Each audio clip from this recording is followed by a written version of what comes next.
नमस्कार, सत श्री अकाल, सलाम, आदाब। क्यूएम टुडे में मैं हूं सिकंदर राना। आप देख सकते हैं कि इसमें जो स्टार है, जो निशान है चेहरे का, वो लगभग 3 से 4 सेंटीमीटर लंबा है। वही निशान जो ओपन टेक्निक से अगर हम ऑपरेशन करते हैं तो सबसे पहले मैं आपको ये बताना चाहूँगा कि हमारा जो रोबोटिक सर्जरी का फील्ड है, उसका फील्ड जो मेनली है वो कैंसर सर्जरी के बारे में रिलेटेड है। यूरोलॉजी में जो यानी और प्रोस्टेट यानी कि तरबूज, इसके अलावा न्यूरोलॉजी से रिलेटेड पार्ट्स आते हैं। उनके अंदर किसी भी तरह का कैंसर होना या उनके अंदर किसी भी तरह की कैंसर की प्रॉब्लम डायग्नोज होना, उनका जो ट्रीटमेंट किया जाता है उसके लिए बहुत सारी ट्रीटमेंट मॉडलिटीज अवेलेबल हैं। और रिसेंट टाइम में रोबोटिक सर्जरी एक ऐसी मॉडलिटी के रूप में उभर के आई है जिससे हमें कंप्लीट कैंसर क्योर और कंप्लीट सर्जिकल ट्रीटमेंट जो है वो पॉसिबल हो पाया है। आपके सामने मैं दिखाना चाहूँगा कुछ केसेस जो हमने रिसेंट टाइम में किए हैं और इसके बारे में हम बताएंगे। एक 22 साल का यंग लड़का जो हमारे पास आया था, इनको अचानक ही अपने घर पे एक बार यूरिन में ब्लड आने लगा और जब उन्होंने अपने नियर बाय हॉस्पिटल्स में दिखाया तो उनको एक 8 सेंटीमीटर का किडनी के अंदर ट्यूमर, किडनी के अंदर लीजन जो है वो डिटेक्ट हुआ। इसके साथ साथ उनको एब्डोमेन में अपने लेफ्ट साइड में पेन भी हो रहा था और उन्होंने अपने जब नियर बाय हॉस्पिटल्स में दिखाया तो उनको बताया गया कि उनकी जो किडनी है उसके अंदर ट्यूमर है और वो किडनी जो है वो कम्प्लीटली निकालनी पड़ेगी। जब ये हमारे पास आए तो ऑफकोर्स क्योंकि इनकी एज काफ़ी यंग थी, काफ़ी ज़्यादा परेशान थे। 2-3 हॉस्पिटल्स में जब उनको किडनी निकालने की बात बताई गई तो उससे सेटिस्फाई ना होकर वो हमारे पास पहुँचे थे। आप देख सकेंगे कि ये सीटी स्कैन है जिसके अंदर लेफ्ट साइड की जो किडनी जिसमें मैं पॉइंट आउट कर रहा हूँ और इसमें जो ये ब्लैक पार्ट है पूरा का पूरा जो है वो ट्यूमर है। ये जो ट्यूमर है ये किडनी के अंदर काफ़ी गहराई तक, काफ़ी अंदर तक आ चुका है। लगभग 8 सेंटीमीटर का ये ट्यूमर है और ये खून की जो बड़ी नसें होती हैं किडनी की, इनके काफ़ी क्लोज पहुँच चुका है। बिकॉज ऑफ दिस आप इसमें भी देख सकते हैं कि लेफ्ट साइड की जो किडनी है उस पर लगभग आधे पार्ट, किडनी के लगभग आधे पार्ट पे इस ट्यूमर ने एक तरीके से अपना अटैक करा हुआ है और यहाँ पे जो खून की बड़ी नसें हैं उनके साथ ये ट्यूमर चिपका हुआ है। ऑफकोर्स इसको पेशेंट को, जैसे मैंने आपको बताया, काफ़ी डॉक्टर्स ने ये मेंशन किया था हॉस्पिटल्स में कि किडनी को पूरी तरीके से रिमूव कर दिया जाएगा। बट जब ये हमारे पास आए, हमने इनके स्कैन करवाए, एसेस किया और हमने इनको ऑफर दिया कि हम इनकी सर्जरी जो है वो रोबोटिक टेक्निक से करेंगे। ना रोबोटिक टेक्निक एक ऐसी टेक्निक है जिसके अंदर जो सर्जन है वो रोबोट को कंट्रोल करके ऑपरेशन करता है। रोबोट के अंदर हमारे पास मैग्नीफिकेशन बहुत ज़्यादा होता है और उसके साथ साथ उसके अंदर जो फ्यूचर्स लेने की जो टेक्निक है वो बहुत ही ज़्यादा फाइन होती है। हमारा जो सर्जरी के टाइम पे जो प्रिसीशन होता है, जो पिन पॉइंट मूवमेंट होती है, वो ओपन सर्जरी और लेप्रोस्कोपिक सर्जरी के मुकाबले काफ़ी ज़्यादा होती है। और इस टेक्निक के बाद जब हमने ये सर्जरी करी तो हमने इनको, ये जो ट्यूमर है इस ट्यूमर को हमने कम्प्लीटली रिमूव कर दिया और ये जो किडनी है उसको हमने सेव कर लिया। अब एक तरीके से इस ट्यूमर को जब हमने निकाल के भेजा, इसका हमने पैथोलॉजिकल एग्जामिनेशन करवाया तो ऑफकोर्स उसके अंदर कैंसर आया था। तो उन्होंने ये भी बताया कि ट्यूमर जो है वो कम्प्लीटली निकल चुका है, बॉडी के अंदर और कोई कैंसर का पार्ट, किडनी के अंदर और कोई कैंसर का पार्ट नहीं बचा है। इस ऑपरेशन को ऑलमोस्ट 2 मंथ्स हो चुके हैं और ये पेशेंट अपनी बची हुई, इनके पास जो लेफ्ट किडनी है वो भी कम्प्लीटली सेव हो गई है और उसके साथ साथ अभी ये अपनी नॉर्मल कैंसर फ्री लाइफ जी रहे हैं। एक छोटी सी फोटो ये हमने ऐड करी है यहाँ पर जिसमें हम देख सकते हैं कि हमने जो ट्यूमर है जो 8 सेंटीमीटर का ट्यूमर है इसको रिमूव किया है और इस मेजर सर्जरी के बाद पेशेंट का जो स्कार है, जो इंसिजन है वो इतना माइनर इंसिजन आए हैं। इसके अलावा इनको और कोई इंसिजन या और कोई बड़ा स्कार नहीं था।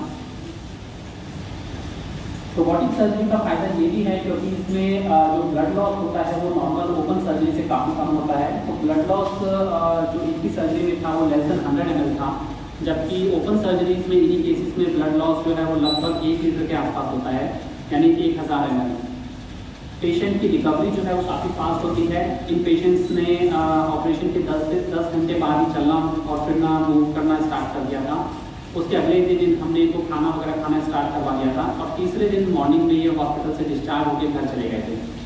एज आई मेंशन, अभी ये अपनी लाइफ कंप्लीटली नॉर्मल तरीके से जी रहे हैं विदाउट एनी कैंसर, और इस टेक्निक की वजह से हम इनकी किडनी को सेव करने में कामयाब रहे।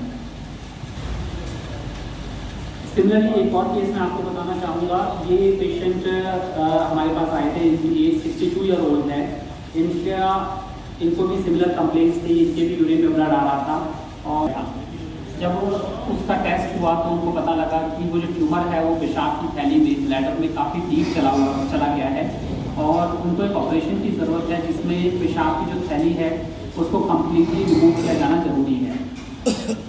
आज पहले के टाइम पे ये ऑपरेशन जो है वो ओपन टेक्निक से हो रहे थे, और ओपन टेक्निक्स में इन ऑपरेशंस के अंदर जो कॉम्प्लिकेशंस एंड रिस्क हैं वो बहुत ज़्यादा रहते थे। तो इस ऑपरेशन में ओपन टेक्निक में यूजुअली पेशेंट का हॉस्पिटल स्टे 12 से 14 दिन रहता है, और ब्लड लॉस लगभग इसमें 1000 से 1213 ml के आसपास रहता है। हमने ये ऑपरेशन इन पेशेंट्स के लिए रोबोटिक टेक्निक से किया। अगेन रोबोटिक टेक्निक के बाद जब ये हमने ऑपरेशन किया तो इसमें भी इनका जो ब्लड लॉस था वो लगभग 150 ml था कंपेयर टू 1000 ml, और ऑपरेशन के विदिन 8 आवर्स, विदिन 8 घंटों के अंदर पेशेंट ने चलना फिरना स्टार्ट कर दिया। 2 दिन बाद उनको खाना पीना स्टार्ट हो गया, और 5वें दिन सुबह उनको हमने हॉस्पिटल से डिस्चार्ज कर दिया। ये ऑपरेशन भी आज से लगभग 2 महीने पहले किया गया है, और अब ये पेशेंट भी अपनी normal life, completely cancer free life जी रहे हैं। और ये छोटी सी फोटो हमने इसमें ऐड करी है। ये जो आप देख सकते हैं कि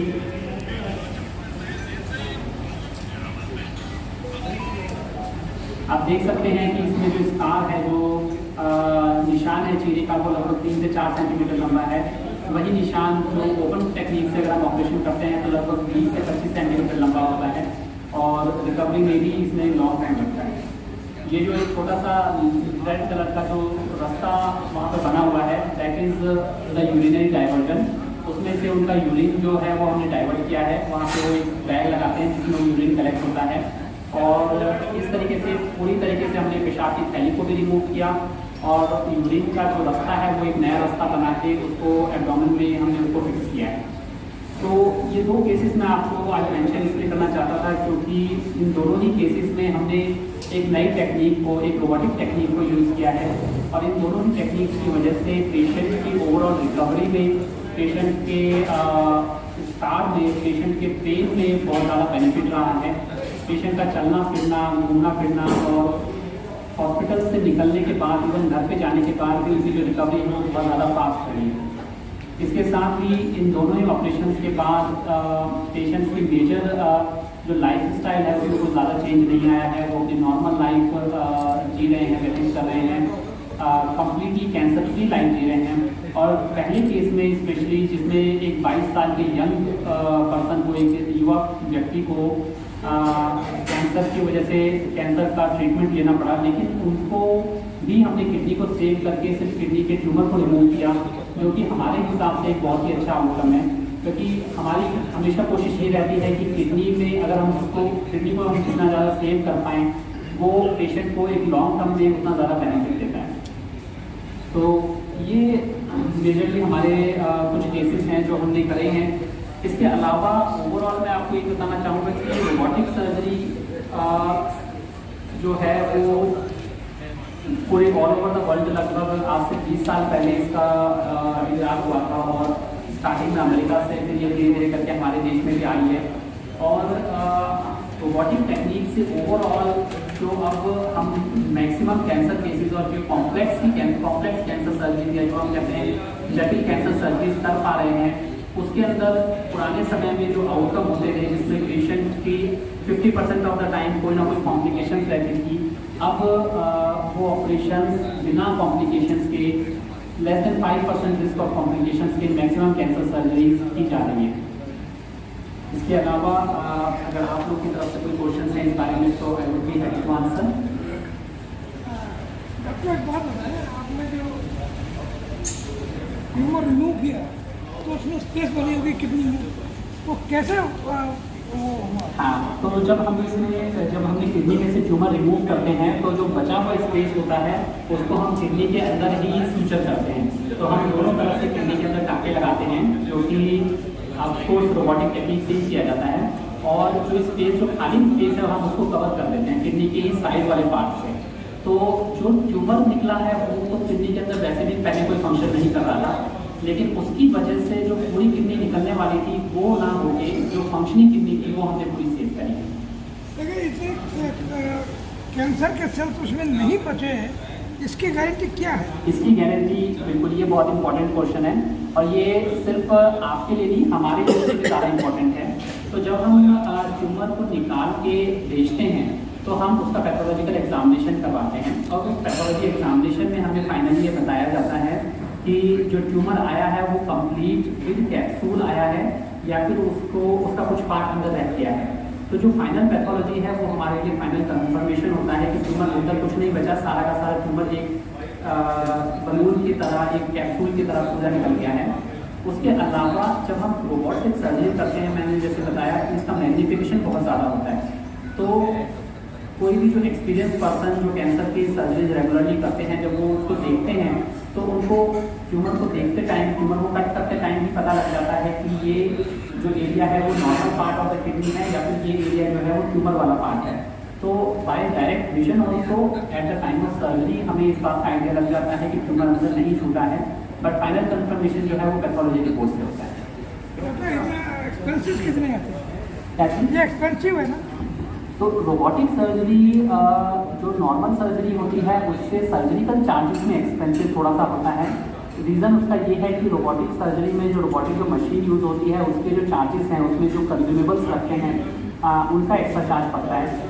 लेकिन इसको एक दूसरे तरीके से जब हम देखते हैं कि जो एक सर्जरी जिसके बाद एक व्यक्ति को लगभग 10 से 12 दिन हॉस्पिटल रुकना पड़ रहा था, वो अगर तीसरे दिन हॉस्पिटल से डिस्चार्ज होते हैं तो 7 से 8 दिन ना सिर्फ पेशेंट के हॉस्पिटल का किराया खर्चा बचता है, उसके साथ साथ पेशेंट के रिलेटिव जो ऑपरेशन के दौरान पेशेंट के साथ अपनी जॉब छोड़ के, अपना काम छोड़ के बैठे हैं, तो उसमें भी उनको वो लोग अपनी जॉब, अपना काम पहले स्टार्ट कर पाते हैं। इवन ओपन सर्जरी में, कैंसर की सर्जरीज के बाद लोग 3 से 4 महीने काम नहीं करते थे। आज ये व्यक्ति जो हमारे दोनों ही पेशेंट हैं, ये लोग अपनी 22 साल के जो युवक हैं जो यूनिवर्सिटी में पढ़ते हैं, वो 1 महीने के बाद उन्होंने अपना कॉलेज जाना स्टार्ट कर दिया। तो ऐसे जो बेनिफिट्स हैं वो एग्जैक्ट टर्म्स ऑफ कॉस्ट में हम नहीं डिफाइन कर सकते, इसको कहना वो थोड़ा सा अलग हो जाता है। बट मेरे हिसाब से जो एग्जैक्ट अमाउंट ऑफ वो जो कॉस्ट है वो बहुत ज़्यादा डिफरेंस फाइनली नहीं पड़ता। डॉक्टर साहब, जैसे कि आपने कहा कि कैंसर को जड़ से खत्म करने के लिए रोबोटिक सर्जरी वरदान है। माना यह जाता है कि जब कैंसर किसी शरीर के किसी हिस्से पर हो जाता है, उसको कितना ही इलाज अब तक करते रहे लेकिन उसके जम्स रह जाते हैं। तो इसको आप कैसे मतलब देखते हैं कि वो अंदर कुछ रह गया कि नहीं रह गया, या अंदर फैल गया कि ये नहीं फैल गया? ये रोबोट इसको कैसे चेक करता है? बिल्कुल, तो देखिए इसमें 2 चीज़ें होती हैं। कैंसर जो है या तो वो शरीर के बाकी हिस्सों में फैला है कि नहीं फैला, और कैंसर जो है वो किडनी में फैला है कि नहीं फैला। ये 2 अलग अलग क्वेश्चंस हैं। कैंसर शरीर के बाकी हिस्सों में फैला है नहीं फैला, ये ऑपरेशन से पहले ही डिसाइड होता है। इसके लिए हम पैट स्कैन और CT स्कैन और अलग अलग स्कैन्स करके ये चेक करते हैं कि वो ऑलरेडी किडनी से बाहर निकल के कहीं लंग्स में, छाती में या रीढ़ की हड्डी में कहीं और तो नहीं चला गया। और ऑपरेशन वाली कंडीशन जनरली उन्हीं लोगों को ऑफर होती है जो लोगों को कैंसर जो है वो किडनी से बाहर नहीं निकला होता। दूसरा क्वेश्चन जो आता है कि जब हमने ऑपरेशन किया तो कैंसर अंदर तो नहीं छूट गया, तो वही मैंने अभी बताया कि वो हम मैग्नीफिकेशन की वजह से भी देख पाते हैं, और जब हम उसका ट्यूमर को निकाल के उसका पैथोलॉजी टेस्ट करते हैं तो भी वो हमें कंफर्मेशन देता है कि अंदर जो ट्यूमर था वो कम्प्लीटली निकल गया है, उसमें कहीं पर भी ब्रीच नहीं हुआ या उसका कोई भी पार्ट खुला नहीं, और वो as such in full capsule जो है वो कम्प्लीटली आता है।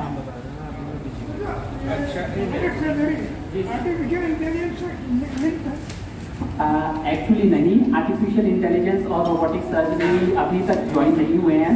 रोबोटिक सर्जरी हो सकता है 8 से 10 साल बाद वो दिन आए जब आर्टिफिशियल इंटेलिजेंस उससे लिंक हो जाए, लेकिन रोबोटिक सर्जरी आज की तारीख में सिर्फ एक इंस्ट्रूमेंट है जिसको ऑपरेट कम्प्लीटली सर्जन करता है। तो स्किन के ऊपर या अंदर किडनी के ऊपर कहाँ पे कट लगाना है, कितना डीप कट लगाना है, किस मूवमेंट पे करना है, कितने डिग्री पे एंगल रखना है, वो सब सर्जन अपने हिसाब से डिसाइड करते हैं। सूचर्स कैसे करने हैं, कितने गहरे टाँके लगने हैं, कितने सुपरफिशियल टाँके लगाने हैं, वो सब सर्जन डिसाइड करता है। रोबोट उसके अंदर सिर्फ एक मशीन की तरह काम करता है। जैसे हम दूरबीन के ऑपरेशन करवाते हैं तो दूरबीन एक तरीके से सिर्फ एक मशीन की तरह काम करती है और हमें ऑपरेशन में हेल्प करती है। सिमिलरली रोबोट मशीन की तरह हमें हेल्प करता है। ये डॉक्टर साहब, जैसे आपने बात कही कि जो सर्जरी है, मानव रहित सर्जरी और रोबोटिक सर्जरी, ये मानव रहित सर्जरी क्या बेकार है या रोबोटिक सर्जरी जब बढ़िया है? देखिए, रोबोटिक सर्जरी मानव रहित सर्जरी नहीं है।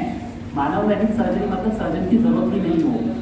आज तक मेडिकल साइंस अभी तक उस स्टेज पे नहीं पहुंचे हैं। जैसे मैंने कहा, आर्टिफिशियल इंटेलिजेंस के बाद हो सकता है आज से 15 साल 20 साल बाद शायद वो स्टेज आ जाए जब सर्जन की ज़रूरत ना पड़े, डॉक्टर की ज़रूरत ना पड़े और मशीन अपने आप पूरा ऑपरेशन कर दे।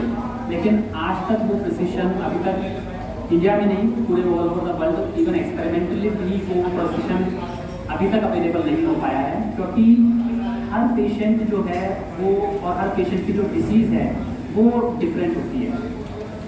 कोई भी स्कैन देख के, जैसे हमारे वाले केसेस में हम बताएं, किडनी के अंदर ट्यूमर किस सेंटीमीटर पे ज़्यादा है, किस सेंटीमीटर पे कम है, किस साइड में ब्लड वेसल्स ज़्यादा है, किस साइड में ब्लड वेसल्स कम है, ये हम हर स्कैन के हिसाब से पेशेंट टू पेशेंट डिसाइड करके फिर उसके हिसाब से ऑपरेशन करते हैं। और मशीन जो है वो इस चीज़ को अभी तक डिसाइड नहीं कर सकती। मशीन को एक सेट प्रोटोकॉल के हिसाब से चलाया जा सकता है, बट जो वेरिएबिलिटी है वो उस वेरिएबिलिटी को असेस कर पाना और वेरिएबिलिटी के हिसाब से ऑपरेट कर पाना अभी तक वो टेक्नोलॉजी डेवलप नहीं हुई है। इसकी हानियाँ क्या है, नुकसान क्या है? रोबोटिक सर्जरी क्या है? रोबोटिक सर्जरी की जैसे हमारे बाकी ऑपरेशंस होते हैं और रोबोटिक सर्जरी है, उनके तरीके से बाकी ऑपरेशंस के अंदर कोई भी रिस्क या कॉम्प्लिकेशंस होते हैं, उसी तरीके से रोबोटिक सर्जरी में भी रिस्क या कॉम्प्लिकेशंस होते हैं।